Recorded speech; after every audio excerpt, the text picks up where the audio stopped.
어느 교회에 좀 돈이 많은 한 부자 교인이 있었습니다.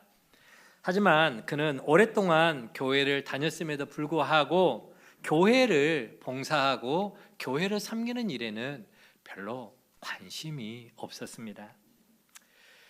그러던 어느 날 뜻밖의 이 교인에게 갑작스러운 심장병이 찾아왔습니다. 심장병이 갑자기 찾아왔기 때문에 급하게 병원에 입원을 하게 됐죠. 교인이 병원에 입원을 했다라는 소식을 듣고 목사님이 이제 사모님과 더불어서 병원에 신방을 가게 됩니다. 목사님이 교인에게 물어봅니다. 성도님, 병세가 좀 어떻습니까? 괜찮으세요? 물어보니까 이 성도님이 풀이 팍 죽어서 이렇게 대답합니다. 목사님, 아직은 잘 모르겠습니다. 조금 있다가 원장 선생님이 와 보셔야 제대로 알 것 같습니다 라고 대답을 합니다. 바로 그때 원장 선생님이 간호사 한 명을 데리고 이 교인이 입원해 있는 병실로 이제 회진을 들어왔습니다. 원장 선생님은 환자분을 이리저리 진찰하더니 갑자기 간호사를 향해서 이렇게 말합니다. 박 간호사, 빨리 가서 장 의사를 불러와. 장 의사를 불러와. 장 의사를 불러오라니까 이 교인이 깜짝 놀랍니다. 그는 직감적으로 이 원장 의사가 하는 말에 이제 자기의 삶이 얼마 남지 않았구나 라고 하는 것을 마음적으로 느끼게 되는 것이죠. 원장 선생님이 자기를 진찰한 뒤에 갑자기 장 의사를 불러오라고 한 것을 보면은 그의 상태가 좋다 좋지 않다? 굉장히 좋지 않다라고 하는 것을 직감적으로 느꼈던 것이죠. 그래서 그는 뿌리 났게 담임 목사님, 신방 오신 담임 목사님에게 이런 말을 합니다. 목사님, 저에게 종이와 볼펜을 좀 가져다 주세요. 제가 하나님께 헌금을 좀 드려야겠습니다. 아니, 평소에 하나님께 제대로 헌금을 못했는데 그게 못내 마음에 좀 걸렸던 것 같습니다. 이제 살 날이 얼마 남지 않았다라고 생각하니까 두려움이 엄습해오고, 그래도 하나님 앞에 서기 전에 내가 뭐라도 좀 해야 될 것 같다라고 하는 절박감 속에서 그래서 목사님에게 이제 헌금을 해야겠다라고 종이와 볼펜을 좀 가져다 달라고 그렇게 이야기를 한 거죠. 그는 목사님이 전해주는 종이와 연필을 받아들고 아라비아 숫자로 제일 앞에다가 일자를 딱 쓰고 그 뒤에 계속해서 동그라미를 그려나가기 시작합니다. 만, 10만, 100만, 1000만, 억. 하나, 둘, 셋, 넷, 다섯 쭉 숫자를 세어보고 1억이라고 하는 액수가 맞다라고 하는 것을 확인한 다음에 그 이름에다가 자기 이름을 쓰고 그리고 사인을 했습니다. 그리고 그것을 목사님에게 건네주면서 자기가 그 금액을 교회에다 하나님께 헌금을 하겠다고 자기의 사인이 적힌 종이를 목사님에게 드립니다. 목사님은 갑작스럽게 그 성도님의 그러한 행동에 다소 놀라기를 했지만 그분의 뜻을 존중한다라는 마음으로 감사하게 그 헌금을 약속한 종이를 받아들였습니다. 자, 그러는 사이에 원장 선생님의 심부름을 갔던 박 간호사가 들어옵니다. 박 간호사가 젊은 의사 한 분을 데리고 들어왔는데요. 원장 선생님은 젊은 의사를 보더니 이렇게 말하는 겁니다. 이봐, 장 의사, 아니 환자를 진찰했으면은 진찰 기록 차트를 제대로 남겨놔야지. 이렇게 차트를 텅텅 제대로 기록을 남겨놓지 않고 비워놓으면 어떻게 하나? 이보게, 내가 이 환자의 상태를 진찰을 해보니까 이 정도는 퇴원해도 되잖아. 이 정도 가지고 뭐 입원을 시키고 그래. 이 환자 괜히 붙들어 놓고 고생시키지 말고 빨리 퇴원시키게나. 알고 보니까 그 젊은 의사의 성이 뭐예요? 장씨. 직책은 뭐예요? 의사. 원장 선생님은 성이 장씨인 장의사를 불렀는데 이 환자는 죽고 난 뒤에 장례를 치르는 그 장의사인 줄 착각을 하고 들에 겁을 먹었던 것입니다. 상황을 판단한 그 교인이 깜짝 놀라서 자리에 벌떡 일어나 앉으면서 다시 목사님을 불러 이렇게 말합니다. 목사님, 죄송합니다만 제가 조금 전에 그 써드렸던 그 숫자에서 동그라미 3개만 빼주시면 좋겠습니다. 1억에서 동그라미 3개를 빼면 얼마일까요? 계산이 잘 안 나오죠? 1억에서 갑자기 10만 원으로 줄어들어 버린 것입니다. 여러분, 누군가 우스갯소리로 만들어낸 그냥 유머일 것입니다. 그러나 우리는 뭔가 다급할 때, 마음이 다급할 때는 정말 대단한 믿음의 소유자인 것처럼 그렇게 행동을 하다가도 상황이 지나고 나면은 너무나 또 믿음 없는 삶으로 밑으로 팍 가라앉는 그런 경우들을 많이 보게 됩니다. 다시 말해서 화장실 들어갈 때와 나올 때의 상황이 다르더라라고 하는 것이죠. 그래서 사도 바울은 말합니다. 고린도후서 13장 5절에 이렇게 말씀하고 있습니다. 같이 한번 읽어봅니다. 시작. 너희는 믿음 안에 있는가? 너희 자신을 시험하고 너희 자신을 확증하라. 여러분, 오늘 우리의 믿음을 한번 돌아보시기 바랍니다. 하나님 향한 하나님 앞에 나와 있는 우리의 믿음은 건강한 믿음입니까? 오늘 우리는 하나님의 말씀 위에 믿음 위에 굳게 서 있는 건강한 신앙인지 그렇지 못한 신앙인지 우리의 믿음을 한번 돌아볼 수 있기를 바랍니다. 자, 오늘 우리가 함께 읽은 야고보서 2장 말씀은 건강한 믿음이 그러면은 어떤 것인가 잘 말씀을 해주고 있습니다. 야고보서에서 강조하고 있는 핵심은 뭐냐? 야고보서에서 강조하고 있는 신앙 핵심은 바로 신앙의 행위입니다. 로마서에서는 믿음을 강조했다면 야고보서에서는 신앙의 행위를 강조를 하고 있죠. 그러나 단순히 율법적인 어떤 인간의 의를 드러내고 그것을 가르치고 있는 것이 결코 아닙니다. 오늘 본문 22절에서 말씀하고 있는 것처럼 우리들의 신앙인의 믿음은 반드시 행함으로 자신을 드러내야 된다라고 그렇게 강조하고 있는 것이에요. 그러기에 행함이 전혀 없는 그런 믿음은 거짓이고 헛것이고 죽은 것이다라고 야고보서 기자는 강조하고 있는 것입니다. 조금 전에 말씀드렸던 것처럼 로마에서는 뭘 강조한다고요? 믿음, 오직 믿음으로 구원을 받는다. 로마서에서 읽어보면 계속해서 믿음을 강조하고 있습니다. 오직 믿음으로 말미암아 구원을 받는다라고 하는 이 성경의 가르침은 가장 기본적인 우리 기독교의 신앙의 본질이라고 말씀드릴 수가 있습니다.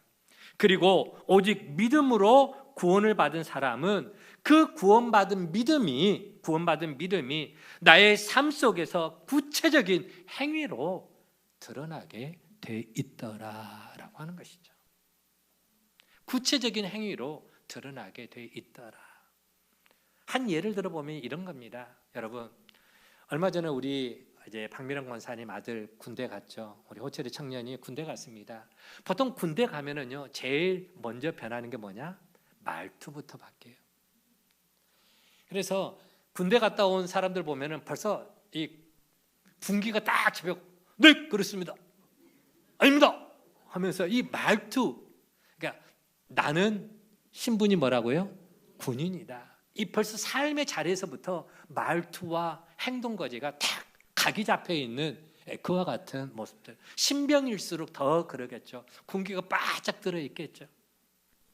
그런 것처럼 믿음으로 구원받은 하나님의 사람들은요, 그 믿음이 삶에서 구체적인 행동들로 저 사람은 예수 믿는 사람이구나, 하나님의 자녀이구나, 삶의 모습 속에서 내가 예수 믿는 예수쟁이다라고 굳이 입으로 말을 안 해도 삶 속에서 자연스럽게 배어져 나오더라라고 하는 것이죠.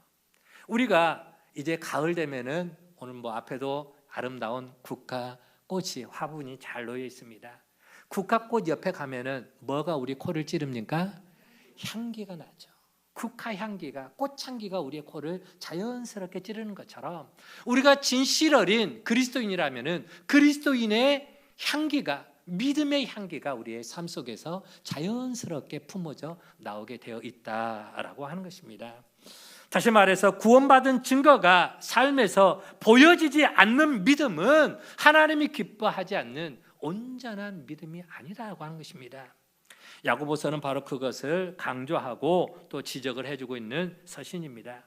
말로는 하나님을 믿는다라고 말하면서 실제적인 삶의 모습들 속에서는 전혀 믿는 자의 모습이 드러나지 않는 그런 사람을 향해서 그런 믿음은 어떤 믿음이냐? 거짓된 믿음, 혹은 그런 믿음은 죽은 믿음, 헛것에 지나지 않는다라고 단호하게 책망을 하고 있는 것이죠. 여러분, 우리는 종종 믿음에 대해서 이야기들을 합니다. 그러나 그 믿음이 수반되어 나타나는 우리 삶의 이야기가 전혀 없는 공허한 믿음을 말할 때가 얼마나 많이 있는지 모릅니다. 여러분, 목장 모임들 주중에 많이들 합니다. 목장 모임 할 때에 굳이 목장 모임에서까지 와서 세상 이야기 너무 많이 하지 마시기 바랍니다. 목장 모임에 와서는 뭘 이야기를 하느냐? 오늘 하나님의 말씀을 받았어요. 오늘 믿음과 행위에 대해서 오늘 우리 믿음의 사람은 행위로 그 믿음이 나타난다라고 하는 오늘 말씀을 받았습니다. 그러면은 이 말씀을 오늘 한 주간 동안, 이번 한 주간 동안 내가 어떻게 하나님의 말씀을 내 삶 속에서 적용하고 실천하고, 때로는 또 그걸 실천하다 보니까 부딪히는 장애물들 속에서 내가 그것을 어떻게 이겨나가고 극복하려고 노력했는가, 몸부림치는 이 신앙인의 모습, 한 주간 동안 그걸 살아보는 거예요. 살아보면서 이제 금요일 날 혹은 목장 모임 때 삶을 나눕니다. 지난주 목사님을 통해서 하나님께서 이런 말씀을 주셨는데 나는 한 주간 동안 이런 모습으로 내가 말씀을 살아보려고 노력을 했습니다. 노력하다 보니까 하나님께서 나에게 이런 은혜를 주셨고 이런 깨달음을 주셨고 이런 도전을 주셨고 또 살아보다 보니까 이런 힘들고 어려운 부분들이 있었습니다. 이게 삶 나누기인 거예요. 그 속에서 감사가 나오고 그 속에서 기도 제목이 나오는 것입니다.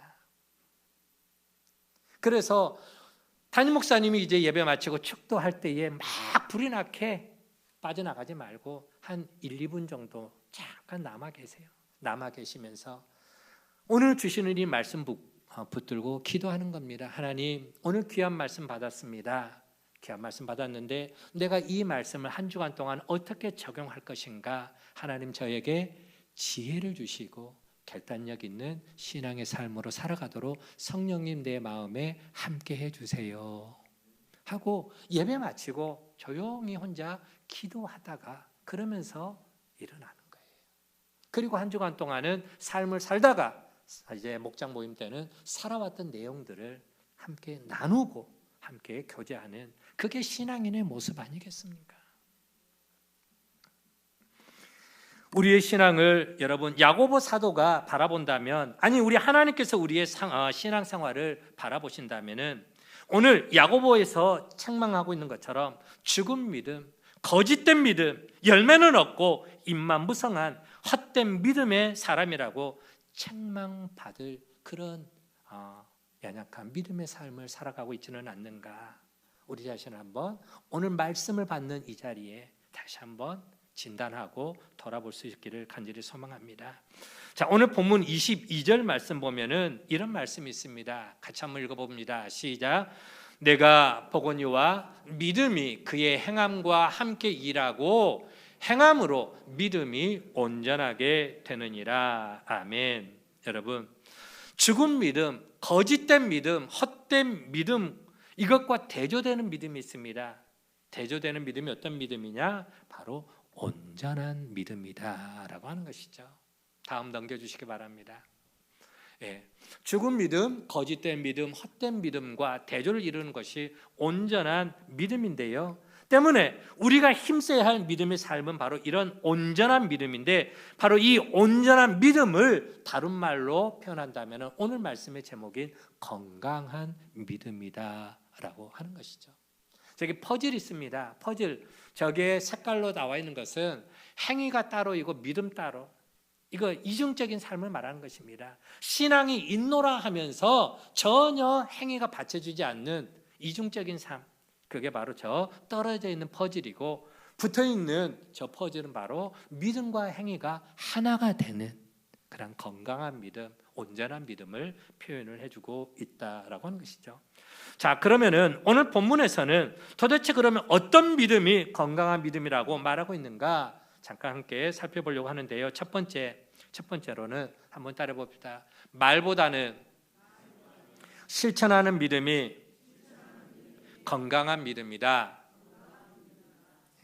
말만 무성한 게 아니라 실천하는 믿음, 그게 바로 건강한 믿음, 온전한 믿음인 것입니다. 자, 오늘 본문 15절과 16절에서 이런 말씀을 하고 있습니다. 만일 형제나 자매가 헐벗고 일용할 양식이 없는데 너희 중에 누구든지 그에게 이르되 평안히 가라, 덥게 하라, 배부르게 하라 하며 그 몸에 쓸 것을 주지 아니하면 무슨 유익이 있으리요? 라는 그런 말씀이죠. 여러분, 우리의 삶 가운데서 우리가 한마디 한마디 내뱉는 이 말은 굉장히 중요합니다. 우리의 이 말 한마디 때문에 어떤 사람들은 위로를 받고 힘을 얻고 용기를 얻는 굉장히 축복된 언어인 것이죠. 그러나 야고보 사도가 지적하는 것은 뭐냐? 바로 구체적인 사랑의 실천은 없고 말만 무성한 사람, 입만 살아있는 사람, 그런 신앙생활에서는 안 된다라고 하는 것이죠. 여러분, 낯선 사람이 찾아온 것도 아닙니다. 오늘 말씀 보면은 함께 신앙생활하고 있는 같은 교회에, 같은 목장의 형제요 자매가 어려움 가운데 있으면서 찾아왔어요. 도와달라고. 그래서 당장에 일용할 양식이 없어서 양식을 빌리기 위해서 찾아왔다라고 하는 것이죠. 가난한 교인이 부유한 교인을 찾아와서 당장 먹을 것이 없으니 먹을 것 좀 나에게 꿔달라, 그냥 달라라고 하는 것도 아니고 좀 꿔달라, 내가 나중에 형편이 되면은 다시 반드시 갚겠다, 그런 의미겠죠. 그럴 때에 부유하고 여유 있는 교인이 가난한 사람의 그런 사정을 전혀 돌아보지 않고 아무것도 주지 않으면서 말로만 가서 밥 맛있게 해서 배부르게 사세요, 날씨가 많이 추워졌는데 감기 들지 않도록 따뜻하게 옷 입고, 그리고 집안 따뜻하게 기름 잘 떼고 사세요, 그렇게 말하는 게 무슨 사랑이냐? 그에게 전혀 도움이 되지 않는다라고 하는 것이죠. 여러분, 그러지 않습니까?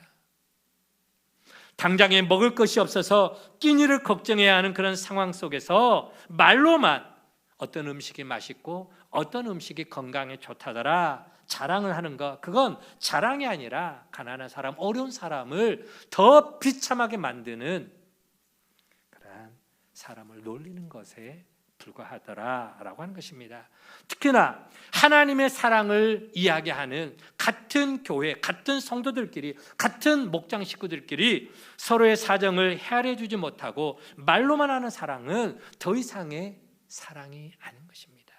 울리는 꽹과리와 같다라고 고린도전서 13장은 말하고 있는 것이죠.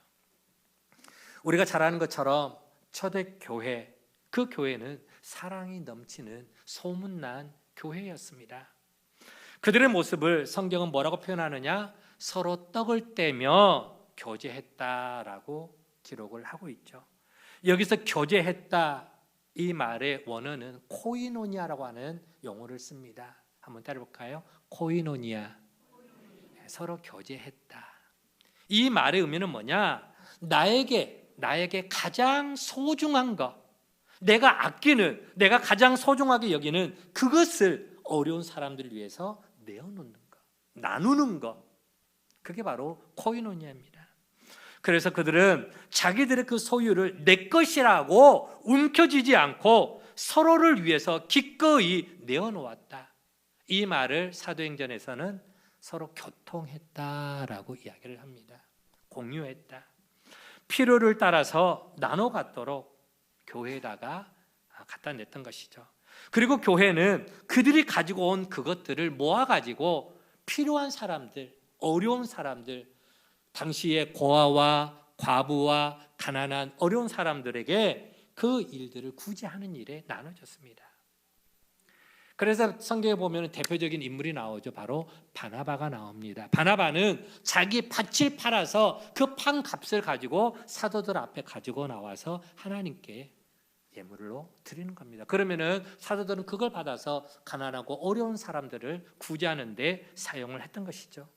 여러분, 초대교회가 사랑이 넘치는 교회였다라고 하는 것은 이렇게 형제자매의 아픔을, 고통을 그냥 외면하거나 혹은 모른 체 하지 아니하고 그들의 그 어려운 짐, 힘든 짐을 서로 나누어 지었다. 힘겨운 그런 삶을 나의 아픔으로 가져오면서 같이 고통을 나누었다라고 하는 것이죠. 우리는 그들의 그런 모습 속에서 그 교회가 얼마나 사랑이 넘치는 교회였는가 참된 면목을 발견할 수가 있습니다.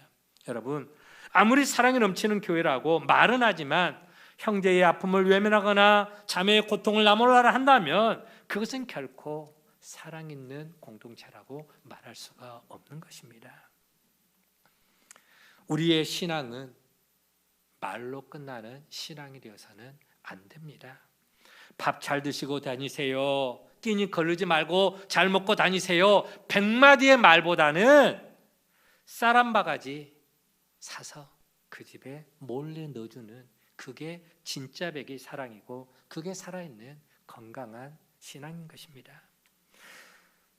감기 걸리지 않도록 옷 따뜻하게 입고 다니세요. 혹은 또 추위에 떨지 않도록 난방 따뜻하게 하고 사세요라고 그렇게 말 번지르게 하는 것보다는 아무도 몰래 그 집에 기름 한 말 받아서 넣어주는 것, 그게 바로 진짜 사랑이고 그게 살아있는 신앙인의 모습이다라고 하는 것입니다. 여러분, 세상은요 하나님을 믿는 우리들에게 실천하는 믿음을 요청하고 있습니다. 교회 다니는 사람들은 입만 살아있는 사람들이 아니라 뭔가 몸으로 실천하는 모습을 보고 싶어 하는 거예요. 보고 싶어 하는 것이죠. 어느 동네에서 자그마한 구멍가게, 자그마한 가게를 운영하고 있는 그 가게 주인이 자기 가게에 찾아오는 사람들마다에게 동네에 있는 그 교회 새로 부임하신 목사님에 대해서 입이 마르도록 자랑을 합니다. 야, 우리 교회에 목사님이 새로 부임하셨는데 설교를 기가 막히게 잘하신대. 목사님이 너무 인품이 좋으시대라고 자랑을 하는 것입니다. 칭찬하는 겁니다. 그런데 재미난 것은 이 가게 주인은 정작 교회를 다니지를 않습니다. 그 교회를 다니지 않아요. 그래서 가게에 찾아온 손님이 가게 주인에게 묻습니다. 아니, 당신은 교회를 다니지도 않으면서 어떻게 그 동네에 부임하신 목사님이 설교를 잘하는지, 그러면서 잘생겼는지, 인품이 좋은지 당신 그걸 어떻게 그렇게 잘 알아요? 라고 묻는 거예요. 그러자 가게 주인이 웃으면서 이렇게 대답합니다. 예, 저는 교회를 다니지 않아서 그 교회 목사님이 어떻게 생겼는지 한 번도 본 적이 없습니다. 그러나 그 교회에 그 목사님이 부임하신 이후로 교회 성도들이 우리 가게에 찾아올 때 외상값을 너무 잘 갚는다라는 거예요. 외상값을 밀리는 사람이 하나도 없더라라고 하는 것입니다. 여러분, 이 지역의 동네 사람들이 이 조목사가 설교를 잘하는지 교회를 잘 섬기는지 인물이 좋은 것인지 아무도 잘 모를 거예요.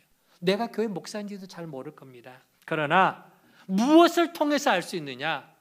우리 성도님들의 변화된 모습을 통해서. 적어도 예수 믿는 울산 세종안교회 다니는 성도들이 거짓말하지 아니하고 너무너무 이웃들을 잘 돌아보고 섬기고 그리고 나아가서 그리스도인의 아름다운 향기를 풍기게 되면은 저 교인들을 저렇게 교육시키고 저 교인들에게 저렇게 감동을 주고 변화를 주는 그 교회 담임 목사님은 도대체 누구냐? 야, 목사님 설교 잘하나 보다. 야, 목사님 괜찮은 인품인가 보다. 여러분, 저를 만나지도 않은 사람들이 저에 대해서 소문을 듣고 자랑하지 않겠습니까? 어디 저뿐이겠습니까? 여러분이 어떻게 살아가느냐에 따라서 예수님이 영광을 받으시고, 혹은 여러분이 어떻게 살아가느냐에 따라서 역으로 예수님이 욕을 얻어먹을 수도 있더라라고 하는 것입니다. 여러분, 예수님을 욕먹이는 삶을 사시겠습니까? 예수쟁이들은 입만 살았다고, 그래서 예수 믿어봐야 다 쓸데없다라고 하나님과 예수님과 교회를 욕먹여서야 되겠습니까? 우리 모두가 살아있는 믿음, 건강한 믿음을 통해서 오늘 우리를 통해서 하나님이 영광 받으시고, 우리 교회가 세상 속에서 칭찬이 자자한 그런 교회가 될 수 있도록 건강한 믿음을 위해서 함께 노력하는 우리 세종항의 모든 가족들 되어질 수 있기를 주의 이름으로 간절히 축원을 드립니다. 아멘. 여러분들 때문에 저도 좀 칭찬 좀 받아봤으면 좋겠습니다. 자, 두 번째로, 온전한 믿음, 건강한 믿음은 뭐냐? 첫 번째로는 말보다는 실천하는 믿음이었고요. 두 번째로는 많은 지식보다는, 많이 아는 것보다는 실천하는 믿음이 또 건강한 믿음이다라고 하는 것입니다. 여러분, 교회에 오래 다녔다라고 해서 그 사람 믿음이 좋은 사람이라고 평가할 수 있을까요? 좋은 믿음, 건강한 믿음은요, 얼마나 내가 교회를 오래 다녔냐 그런 것에 있지 않습니다. 마찬가지로 건강한 믿음이라고 하는 것은 내가 성경에 대한, 하나님의 말씀에 대한 지식이 얼마나 많이 알고 있느냐, 그걸 가지고 평가하는 것도 아니라고 하는 것이죠. 물론 우리가 하나님의 말씀인 성경을 부지런히 많이 읽고 많이 묵상해야 됩니다. 그러나 우리가 하나님의 말씀을 읽고 읽은 말씀대로 살아가지 않는다면, 말씀 따로 삶 따로의 삶을 산다면 그 말씀은 우리에게 아무런 유익이 되지 못하더라라고 하는 것이죠.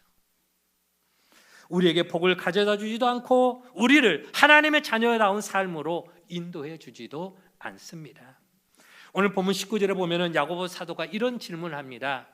네가 하나님은 한 분이시는 줄 믿느냐라고 그렇게 질문을 하죠. 물론 이 질문은 믿는다라고 하는 대답을 전제로 하는 질문입니다. 우리 성도님들에게 묻고 싶습니다. 여러분은 하나님께서 한 분 유일신 하나님이신 것을 믿습니까? 자, 다 그렇게 대답을 합니다. 예, 저는 하나님이 한 분이신 유일신 하나님이신 것을 믿습니다. 그런데 야고보 사도가 말하고 싶어하는 것은 뭐냐? 그런 우리의 대답이 우리의 신앙을 다 대변해 줘서는 그런 것이 되어서는 안 된다라고 하는 것이죠. 왜냐?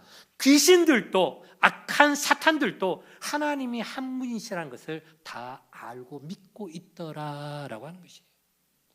누구도 믿는다고요? 귀신도 하나님이 한 분이신 것을 알고 있고 믿고 있다라는 것이죠.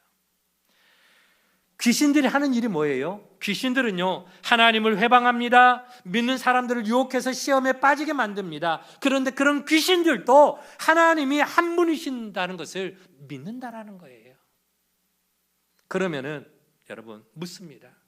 자, 귀신들이 하나님을 믿는 것과 오늘 우리가 하나님을 믿는 것과 어떤 차이가 있는 것일까요? 귀신들이 하나님을 믿는 것과 우리 세종항교회 성도님들이 하나님을 믿는 것하고 어떤 차이가 있을까요? 도대체 어떤 차이가 있어야 우리의 믿음이 귀신들이 갖고 있는 믿음과 다르다라고 말할 수가 있습니까? 그렇죠? 답은 간단합니다. 답은 하나님을 믿는 신앙은 그 믿음이 우리의 삶 속에서 나타나야 된다라고 하는 거예요. 아는 것에만 그쳐서는 안 된다라고 하는 것이죠. 삶 속에서 네 믿음을 행함으로 보여라 라고 하는 것입니다. 귀신들은 하나님의 한 분이신 것을 믿으면서도 그럼에도 거짓을 일삼습니다. 성도들을 유혹하고 하나님의 뜻에 어긋나는 악한 행동들을 하는 게 바로 귀신들의 행위입니다. 만약에 우리가 하나님을 믿는다고 하면서 똑같이 생활 속에서 거짓말하고 하나님의 뜻에 어긋나는 행동을 하고 살아간다면 우리가 귀신이 갖고 있는 믿음하고 우리의 믿음하고 뭐가 다르다라고 말할 수가 있겠습니까? 차이점이 없잖아요. 야고보 사도는 귀신이 갖는 믿음의 수준에 머물러 있는 사람들을 향해서 이렇게 말하고 있습니다. 아, 허탄한 사람아, 행함이 없는 믿음이 헛것인 줄 알고자 하느냐. 여기서 말하는 헛것은 바로 껍데기, 알고는 하나도 없고 껍데기만 남아있는 그런 모습. 여러분, 우리 기독교의 굉장히 중요한 교리 가운데 하나가 바로 하나님이 한 분이라고 하는 유일신 신앙입니다. 그러나 그런 교리를 내가 안다고 해서 훌륭한 믿음을 소유했다고 말하거나 그런 지식이 우리를 구원으로 인도하는 것은 결코 아닙니다. 우리 기독교 신앙은 단지 하나님에 대해서 아는 것에만 머물러서는 안 되고요, 우리의 삶으로 내가 하나님의 자녀임과 하나님의 순종하는, 하나님의 뜻의 말씀에 순종하는 그러한 삶으로 보여줘야 될 줄로 믿습니다.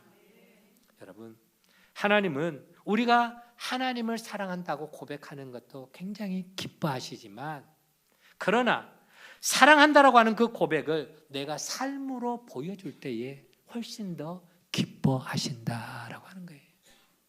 부부간에도 마찬가지예요.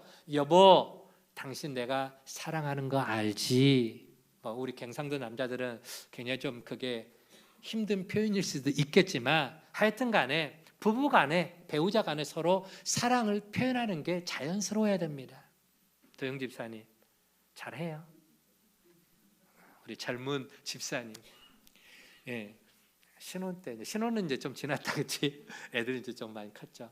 자, 사랑한다라고 예를 들어서 우리 하준이 아빠가 여보, 내가 당신 얼마나 사랑하는지 알지라고 하면서 말은 표현하는데, 뭐 결혼기념일날 아니면 혹은 생일날 혹은 또 뭐 함께 기념할 만한 그런 날, 입만 맨날 사랑한다고 하지 아무것도 챙겨준 게 없으면은, 표현하는 게 없으면은 좀 거시기 하지 않겠나 생각이 들지 않겠어요? 그렇죠? 여보, 도대체 당신이 사랑한다는 게 뭐야? 하면서 조금 서운할 수 있다라고 하는 것이죠. 그래서 사랑은 삶으로 표현되어져야 돼요. 하나님도 마찬가지라고 하는 것이죠. 우리가 하나님을 믿는다고 하는 그 고백을 하나님 앞에 할 때도 하나님은 그 믿음의 고백을 매우 기뻐하시지만, 그러나 우리가 살아있는 믿음의 모습을 삶으로 보여줄 때 하나님은 훨씬 더 기뻐하지 않겠는가라고 하는 것입니다.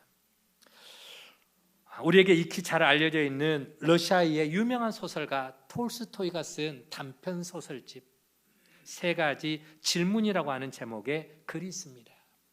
세 가지 질문. 옛날 어떤 왕에게 꼭 알고 싶은 세 가지 궁금증이 있었어요. 그걸 세 가지 질문으로 그렇게 표현을 하고 있는데요, 그 세 가지 궁금증이 뭐냐?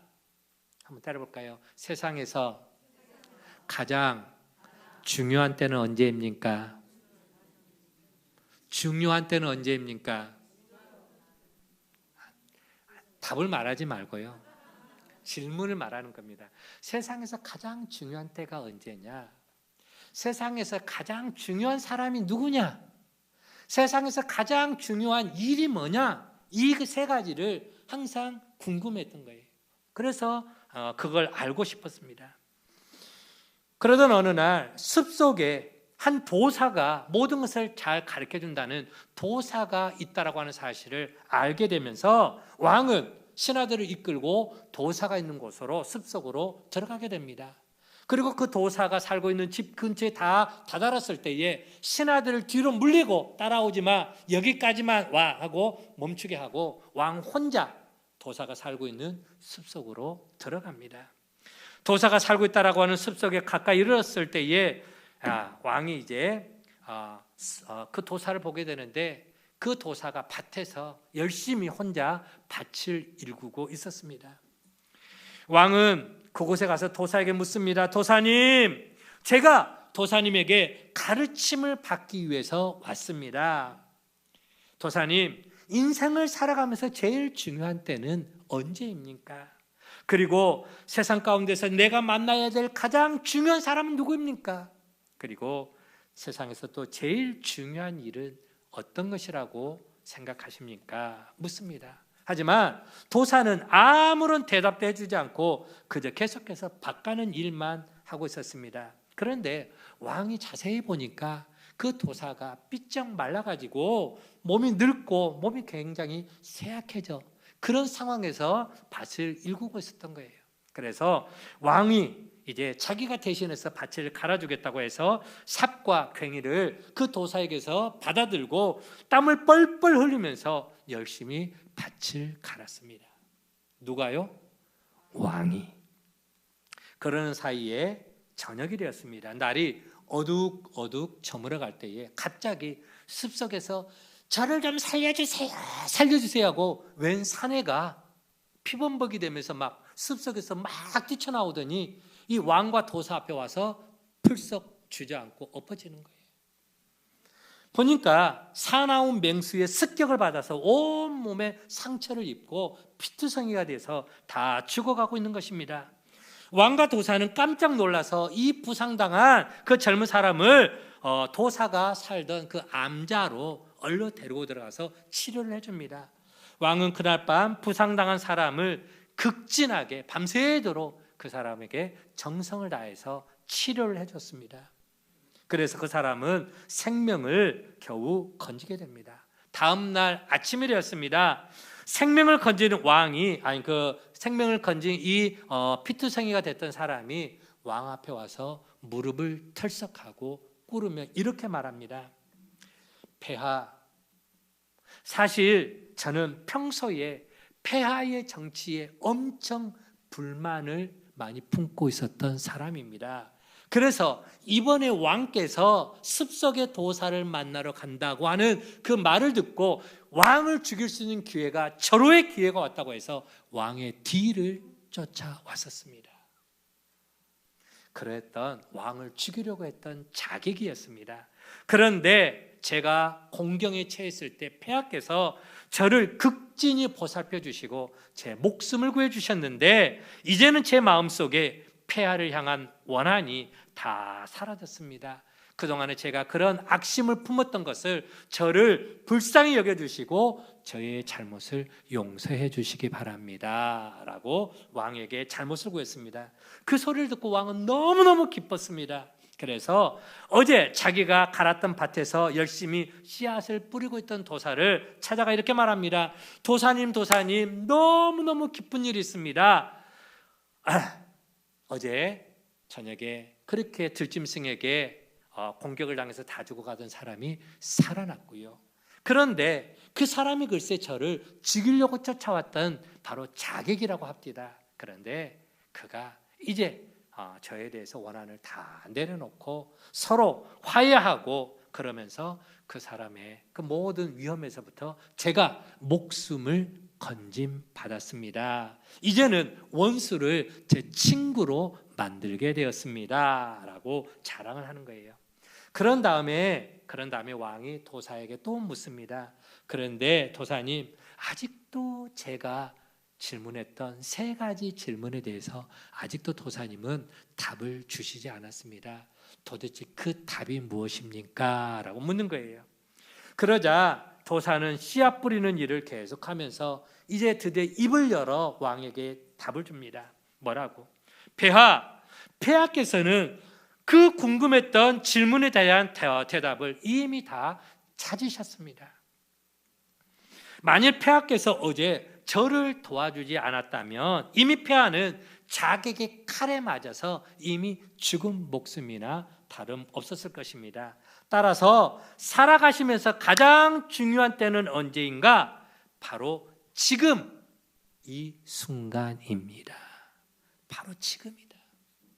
그러면 가장 중요한 사람은 누군가 물으셨죠. 예, 폐하가 지금 대하고 있는 당신 앞에 있는 바로 제가 바로 가장 중요한 사람입니다. 자, 그러면은 세 번째 질문은 뭐였죠? 세상에서 가장 중요한 일은 무엇입니까? 물었잖아요. 그건 바로 그 사람이 누구이든 간에 그에게 사랑을 베푸는 일, 나의 도움을 필요하는 그 누군가에게 내가 그에게 사랑을, 도움을 베푸는 일, 그게 바로 가장 중요한 일이다 라고 하는 것입니다. 여러분, 믿음은요 멀리 있는 게 아닙니다. 믿음은 오늘의 문제이고 지금의 문제인 줄 믿으시기를 바랍니다. 말씀을 정리합니다. 여러분, 오늘 우리는 어떤 것이 건강한 믿음인가? 건강한 믿음에 대해서, 참된 믿음에 대해서 함께 말씀을 나누었습니다. 지금 우리의 삶이 하나님 앞에서 부끄럽지 않게 살아가는 것, 그게 바로 건강한 믿음의 모습인 줄로 믿으시기 바랍니다. 뿐만 아니라 100마디의 말보다는, 입으로 하는 말보다는 누군가에게 따뜻하게 손을 내밀어 줄 수 있는 그 손길 하나가 참된 믿음의 모습이다라고 하는 것이고요. 성경을 다 외울 만큼 성경에 대한, 하나님에 대한 지식이 해박하다 할지라도 그 많은 지식보다 지금 내 앞에 있는 형제 하나에게 사랑을 베풀 줄 아는 것, 그게 바로 온전한 믿음이다라고 하는 것입니다. 바라기는 오늘 우리 모든 세종왕의 가족들은 말보다는 행동으로, 내가 얼마나 많이 성경에 대해서 알고 있느냐, 지식 자랑보다는 실천하는 사랑으로 오늘 내가 가진 이 믿음을 세상에 증거하고 건강한 믿음으로 하나님께 기쁨이 되어지는 복된 삶을 살아갈 수 있기를 주의 이름으로 간절히 축원을 드립니다.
기도합니다. 하나님 감사합니다.